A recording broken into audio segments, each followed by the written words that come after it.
Alright, so we're going to talk about the Servo-n, and this video will focus on the initial setup from when the ventilator has been cleaned and we're getting it ready for our next patient. So the Servo-n is a NICU ventilator. We have two in the NICU. This is the expiratory cassette. This gets cleaned in between every patient, so after the patient is no longer using the ventilator, we're going to remove this piece and put it in the Sidex for 12 minutes, and then we'll put it in the dryer. Once it dries, you'll see that it fits right into this space, and then you want to press it down until you hear a snap. So once it's snapped into place, we're good to go, and we're going to turn the ventilator on. And so the main power switch is in the back. It's this little metal piece here, and you just pull down and switch to the right. The ventilator is going to start powering up.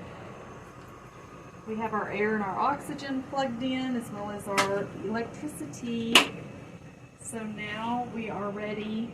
The first thing it's going to ask you to do is attach the test tube. So that's going to go right here, inspiratory to expiratory. So you can go ahead and put that on while the ventilator is warming up. Do we want to start a pre-use check? Yes, we do. So as it moves through the pre-use check, it's going to go through several things. Alright, so we've connected the test tube between the inspiratory outlet and expiratory inlet, and now we're going to press OK. So it's going to start going through this testing, and the only thing it's going to ask you to do is unplug the power cord and then plug it back in. So we're going to pause for just a moment here with our video, and we'll see what happens after the pre-use check is completed. 3.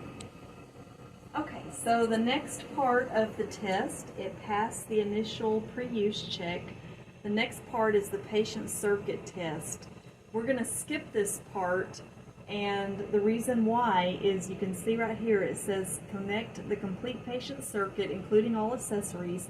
If an active humidifier is used, it must be filled with water.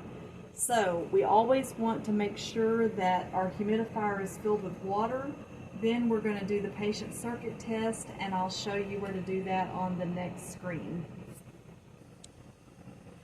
So here it's asking if we want to change to a new patient and clear our data from the previous patient, so we'll say yes.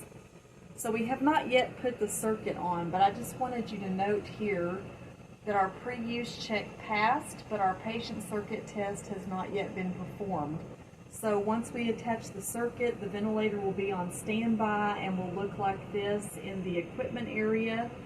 So make sure that after you add that water to the humidifier that you perform the patient circuit test.